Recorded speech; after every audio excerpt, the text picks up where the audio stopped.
At kaugnay pa rin po ng balitang yan, nagkaroon ng motorcade sa Zamboanga City ang nagbabalik bansang hero dog na si Kabang. At may news to go si Katrina Son. Katrina? Ivan, masayang ang sinalubong ng mga taga dito sa Zamboanga ang tinaguriang hero dog na si Kabang. Eksaktong alas 8 ng umaga nang nagsimula ang motorcade para kay Kabang. Nagsimula ito sa Nunez Street sa Camino Nuevo dito sa Zamboanga City. Ayon kay Dr. Anthony Lim, ginawa ang motorcade para minsanan nang makita ng mga tao dito si Kabang. Inaasahan daw kasi nila na marami ang gustong makakita sa tinaguriang hero dog. Pagkatapos kasi ngayong araw ay itatago na raw muna si Kabang sa publiko ng 1 linggo para lubos itong makapagpahinga. Sunod-sunod na kasi ang naging biyahe nito. Unang dumaan ang motorcade sa City Hall ng Zamboanga. Dito, base sa Resolution number 180, iprinoklama si Kabang bilang Ambassador of Dogwheel dito sa Zamboanga City. Ayon kay Mayor Celso Lobregat, patuloy na bibigyan ng assistance ng lokal na pamahalaan di lamang si Kabang kundi pati ang pamilya Bungal. Matapos ang motorcade ay isa namang press con ang ginanap. Dito nga, Ivan, ay sinagot ni Mang Rudy kung bakit di niya ipinaampun si Kabang kahit na maraming nagalok sa kanya ng pera kapalit nito. Ayon kay Mang Rudy, ang pera raw kasi ay mahahanapan, pero si Kabang ay nag-iisa lamang. At Ivan, sa ngayon nga ay kasama naman natin si Dr. Lim at si Mang Rudy para nga sumagot ng ilan sa mga katanungan dyan sa studio. Ivan? Katrina, may nabasa lang tayo tungkol sa may issue ba sa custody kay Kabang sa puntong ito?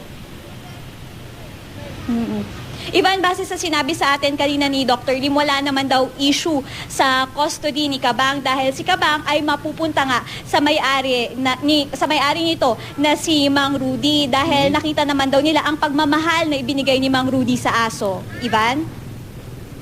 Sa pag-uwi nitong si Kabang, hindi raw ba siya naninibago? Baka naman hindi naninibago na siya sa pagkain dito sa Pilipinas. So baka naninibago sa klima. Wala ba siya pinapakitang ganun daw, Katrina?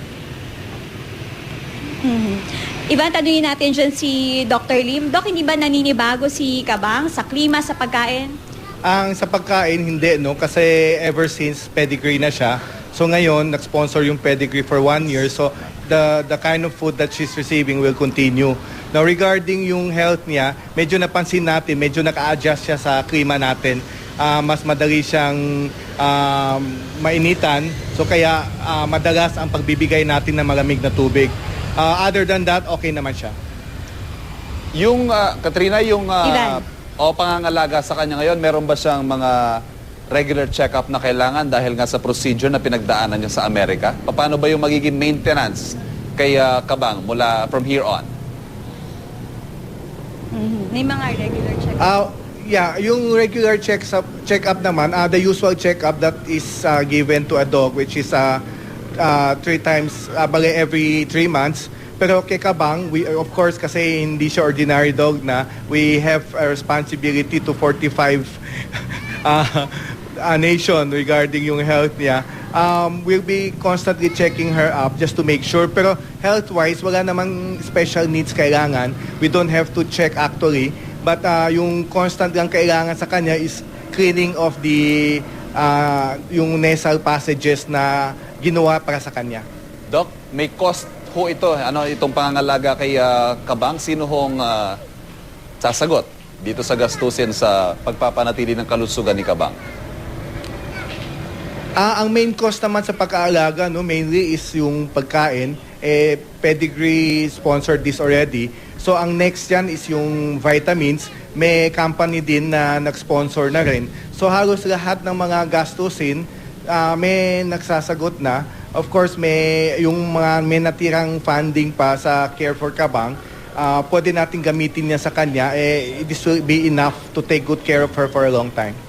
Doc, maraming salamat po. At maraming salamat sa iyo, Katrina. Okay, maraming salamat po.